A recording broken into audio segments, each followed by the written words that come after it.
Hey guys, it's Sophia the Shadow Hunter. Today I'm doing my review on My Grandmother Asked Me to Tell You She's Sorry by Frederick Bachman. I finished this book on Friday night and I love this. I gave this a 5 out of 5 stars. I enjoyed this book so much. I think almost as much as I thought I was going to enjoy it. I enjoyed it, and I was maybe a little bit surprised, but mostly I think I was going to like it just because of the content that was in it.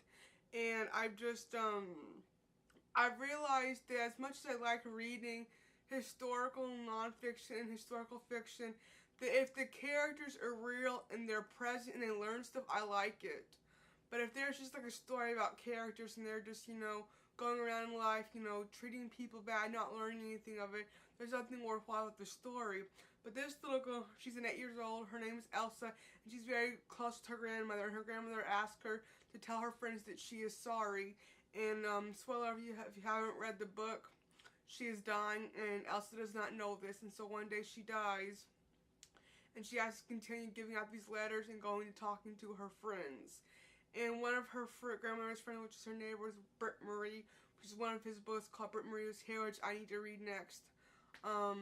But this was just an amazing book about love, about forgiveness, about learning, about friendship, about families, about divorce, about learning, about being a child, about being an adult and learning things and learning through your mistakes and realizing how you hurt people, and wishing you could have done it differently. But I loved his writing style. I want to read all of his books. He's an incredible author.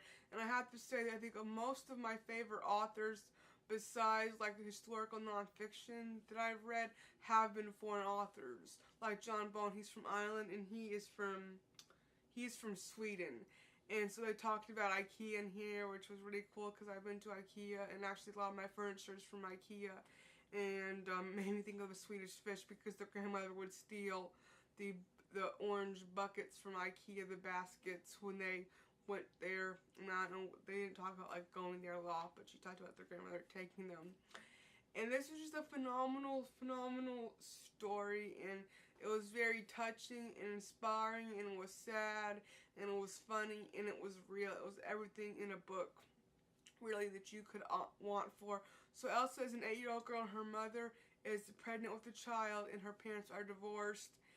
And she loves Harry Potter. She wears a Gryffindor scarf, and she loves X-Men, and she's very smart-mouthy, and she knows a lot of stuff, and she Googles things, and she listens to the audiobooks of Harry Potter on her iPad. And her and her mother really don't get along, and that's partially because her mother and her grandmother don't really get along, and the grandmother was being really close with the daughter, which brought up bad feelings between them.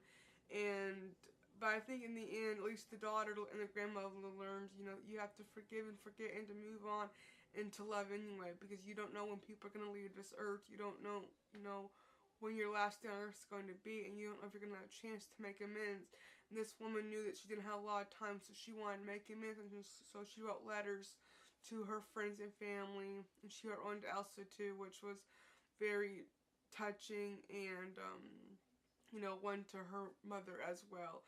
But if you guys have read this, I'd love to know your comments down below. I already want to reread this. I want to read all of his books. I'm not sure how many he's written, other than 4 or 5. He's probably written more. This was his first book. So let me read some of my favorite quotes if I can find them. I should have written them down, which I need to start doing that.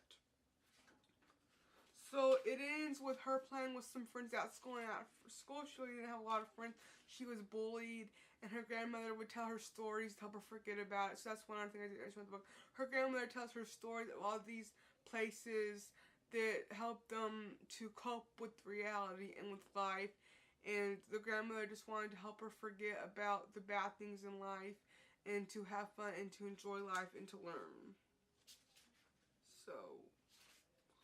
oh, there's a chapter in here for Britt Marie's here. I'll have to read that. Okay, so she said, wait, no, that's acknowledgments. So here's how it ends. Because all 7-year-olds deserve superheroes, and whoever disagrees with that needs their head examined. So that is something that her grandmother said at the very beginning, and I love that quote. All 7-year-olds deserve superheroes, and they don't think that their brain needs to be examined. And her grandmother was a surgeon. Back then when she was a surgeon, I guess women really weren't surgeons, then weren't doctors. And she was always helping people, and so she wasn't there for her family. But her grandmother was a hero, and she wanted to let her little sibling know, her brother, that their grandmother was a superhero. And because the world is a hard, difficult place to live, and we all need something to look to give us hope and consolation. Like she came home from school one day and they had been bullied to her, so their grandmother gets them in trouble with the cops to forget her memory. And at the end of it, she's like, "You did this to make me forget about it." She's like, "Yes, I did." This was just an amazing book. I want more books like this in my life. I need more books like this in my life because I read so many real books that I learn a lot from. But these books, I see growth in people and spiritual growth in these books through hard times, and I like to see that in fiction. Like, if I want fiction, that's what I want to be in. And if it's not, I'm going to go read something real and then people talk about their feelings and their thoughts. So if you guys have read this book, please leave your comments down below. Please be sure to like this video, and I'll see you guys next time in another one. Goodbye!